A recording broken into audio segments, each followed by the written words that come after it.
Hi, I'm Vic. And I'm DJ, And this is Adventures with Vic and DJ. Welcome to today's episode.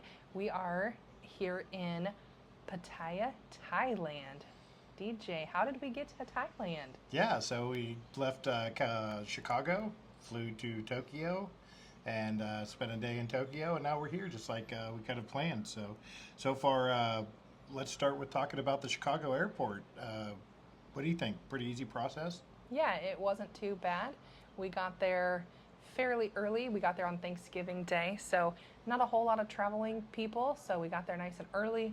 Our in laws took us, and it was quick and easy. They dropped us off at the door, and we were through customs pretty quick and at our gate within a matter of 10 minutes. Yeah, it did go way faster than I anticipated, which is fine. I'd rather be early than late because planes don't wait for you, do they? Absolutely. Biggest shocker to me was we stopped and had a breakfast burrito. I didn't get the name of the place, but what would you give that burrito rating? Oh, it was a good burrito. It was probably a 9 or a 10 out of 10. It was very delicious. Yeah, very surprising. Airport foods just come through clutch this time. Absolutely. So our first flight was about 13 hours straight from Chicago to Tokyo, Japan. And I would say the flight, we were in economy, so just a normal plane seats, which was fine. There were 3 wide, so it was the 2 of us. I took the window seat the first time, and DJ was in the middle, and we had somebody on the outside. I would say the toughest part was having to get up and go to the bathroom and feeling to be able to walk around. You definitely felt that you had to stay seated, especially having somebody next to you. Yeah, didn't want to be inconvenienced, and she seemed to have no trouble sleeping on a plane. I was a little jealous at points. I watched about 5 or 6 movies, and you watched the flight and kept opening the window to check. We went right over Alaska. You said it was getting cold. Yes, it was freezing. I had shoes on, I had to put a blanket over my feet and a sweatshirt. My toes were freezing. It was like negative 75 degrees outside the plane, so it did get pretty cold for my feet, which was fine. It was welcomed, just something you weren't expecting. I would definitely say the food on the plane was very good. First day we had fried rice and chicken, and then I had a barbecue pork, and it was really good.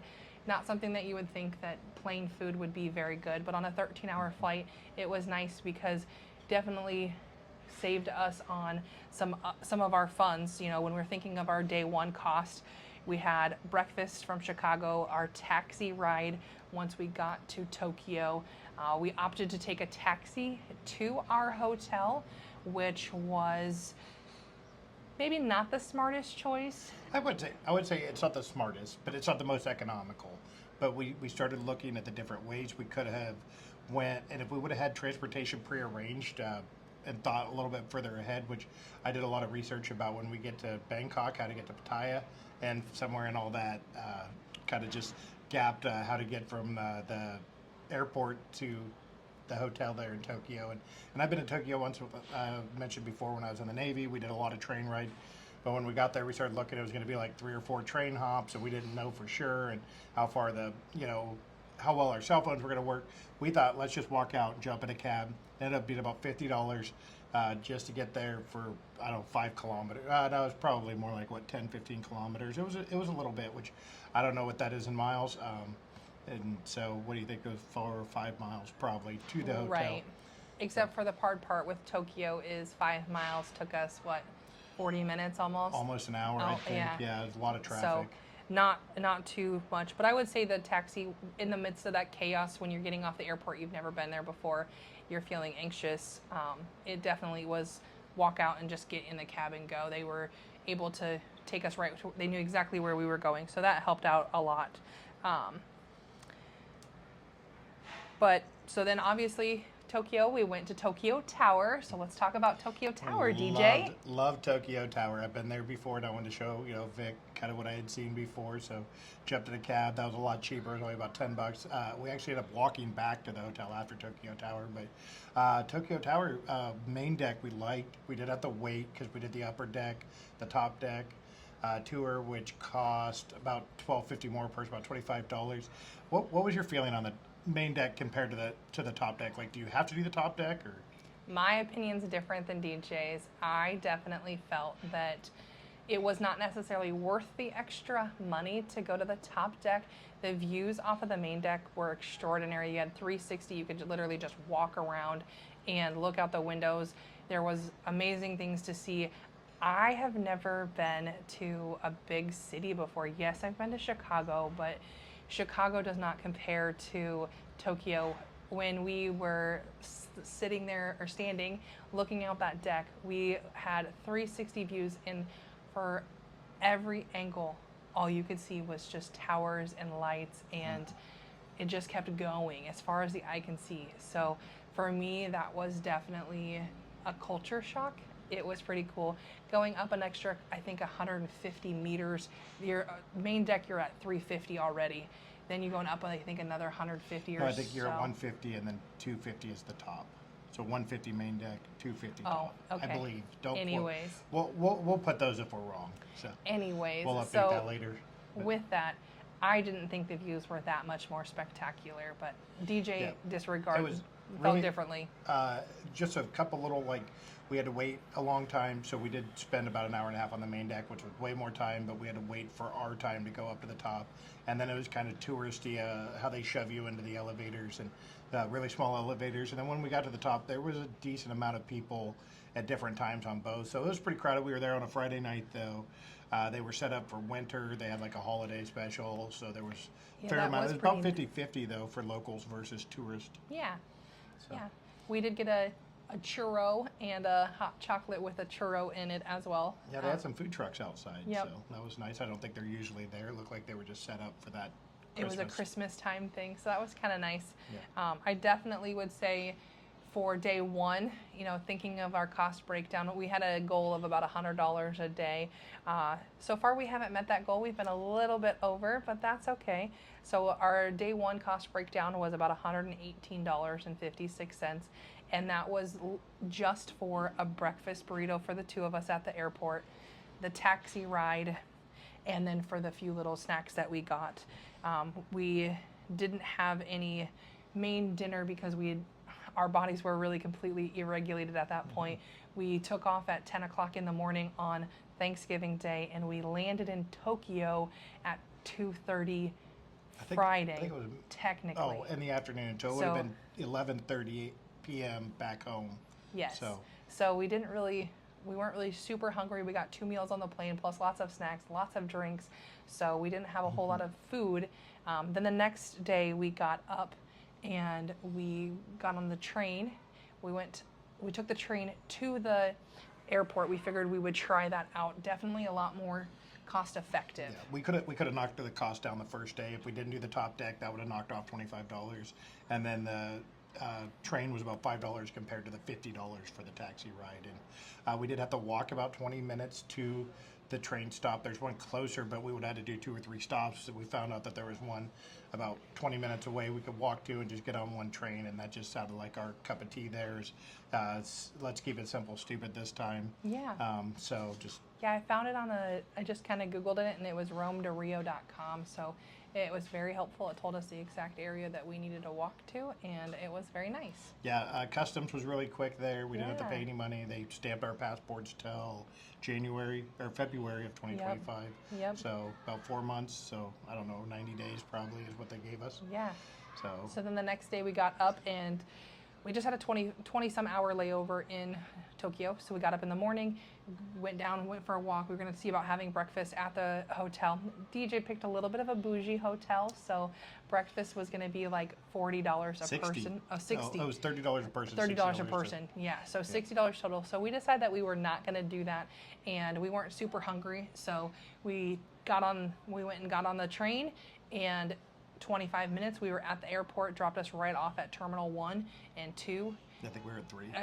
Or 3, so you had all the options right there. Mm-hmm. So we were able to get right off. We took the blue line. We ended up getting on an express train. Mm-hmm. So that was a little chaotic in that moment, but we were able to get there. And once we got to the airport, we opted to have some Japanese style food. So we had some fried noodles and the strangest seafood crab octopus ball things, and they were delicious. Yeah, they called them dumplings, but yeah, they were like nothing I've ever had before. So kind of had a mayonnaise sauce with them. But yeah, I would say the number one thing with Tokyo that I noticed, and I knew it from my time that I've been there before, was kind of the lack of English. There is English on a lot of signs, but it's not set up super easy for tourists. Like the second we landed in Bangkok, you could tell we're in a place where like they want you to come here and to experience this. So they go out of their way, where Tokyo, like they've kind of just kept their culture, which I like. At the same time, it just makes it a little more difficult to make those decisions about what you're doing when, you know, like very little English is available compared to here. Like that's just, you know, I'm not dogging on Tokyo. Like I said, it's one of the things I love about it. It's one of the things that just makes it a little more difficult to navigate around that city. But what we did find, and you know, with Google Translate, we didn't use it much. I think we're going to start probably trying to do that a little bit more. And then obviously pre-planning, it was just going to be a quick layover.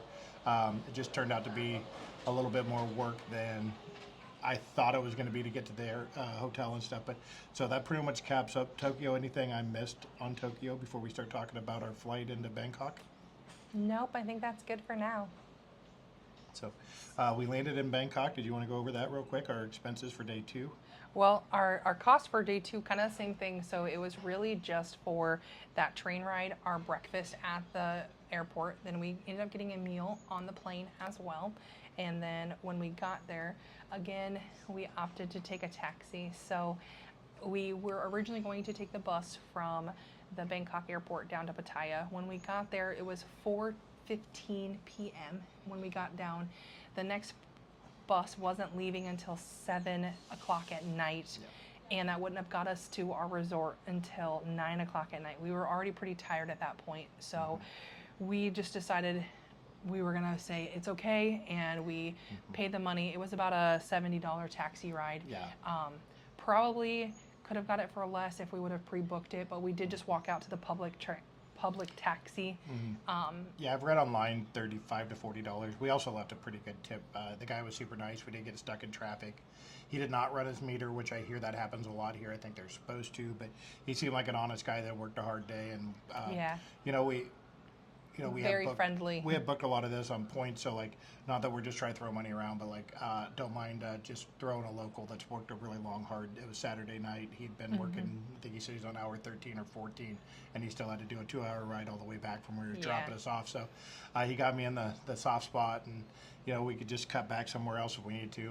We're not really on a budget. We're just trying to make it that, you know, like you have to kind of try to be reasonable, because if not, then you're just going to spend willy-nilly, and then you look back and you say, what did we do? And we don't have anything to show for it because we just spent it on random things. Yeah, well, that's like I was saying, 2 truths and a lie so far. Is I've always heard about Soy dogs, which that's true. I've always heard about Thai girls loving Instagram, and I've seen them taking selfies everywhere we've turned. Has been a Thai girl taking a selfie. And the other thing that I'd heard was that food was dirt cheap, and so far that turned out to not be true.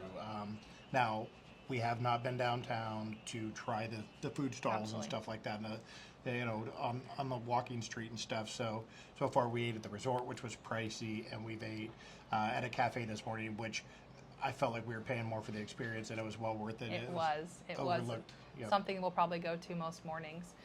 So when we got here, we ended up getting here about 8 o'clock at night on Saturday. Yes. My days are all mixed up. Yes. Saturday. So we're kind of in the mountain areas. There's not a whole lot next to us, so we opted to just eat at the resort. We went to the Element, and they were having a barbecue buffet. We decided not to get that. I ended up getting a fried pork belly ramen with rice noodles. Yeah, and I got a fried rice it was seafood in it, so which the seafood was okay. But after having that seafood noodles in the morning at the Tokyo airport, it kind of made this seafood not quite as good. Absolutely. You know, like that. This morning yesterday morning was a 10 out of 10 for the Tokyo airport one. Yep. So it was a good. It was kind of pricey. I think we spent 1,000 baht, which works out to, what did we say that was? $40 or $30 US. Yep, $30. So, yep. Yep. So not unreasonable. We've had plenty of meals that cost that much. But. Yeah. So then our cost breakdown for day 2, that was going from the train ride, having breakfast at the airport, and then the taxi, and then our dinner here, came out to about $130 $3.86 US. So not terrible for day 2. So far today, we're on day 3, and we went to that little breakfast cafe. It was about $15. I had a blended iced caramel macchiato and a slice of cheesecake, and it was delicious. Yeah, and I ordered some type of blended drink. Was it A mocha. Oh, a mocha cappuccino, right, or something. That was blended, and then sausage pizza, which ended up having seafood. And it was a thin crust. It was really small compared to the sizes we're used to. It was actually a really good amount. We split that, and it was a really good breakfast. It'll hold us over till we're going to head downtown Pattaya to do some walking. And so the one thing that's nice about our resort is we also have a free shuttle that takes us to the city center of Pattaya. So we're going to be utilizing that quite a bit, at least to just get us there. Then we can go from our different destinations. It gets us to that city center, then we can take a taxi or a tuk-tuk or anything like that, wherever we want to go from there. You said no motorbikes, though. No. The no motorbike taxis are crazy. When we came in last night, it's probably the thing I see it online a lot, like videos, watching other people's stuff. That when you get here, it's still a shock to see, like when you're in a taxi and they're just like there's 3 family members and like a guy's just holding a baby and they're just cutting right in front of you, like you're not even there in a car. Like absolutely, the motorbike apparently don't have laws here. It's just whatever you feel like. I saw them driving on sidewalks, and that was the biggest culture shock so far. Absolutely. Was, and I embraced it, but I think I'll steer clear of those. I don't. Yeah. Well, I think that's all for now. We are gonna get ready. We've got about an hour until our shuttle leaves for the day, and we are headed to the city center of Pattaya. Yeah, thank you guys so much for watching another one of our crazy adventure videos. We're going to keep doing them, and hopefully we have some good updates, and we'll know more about what's here, and we'll just keep you guys up to date. Thanks for watching. Thanks. Bye. Bye.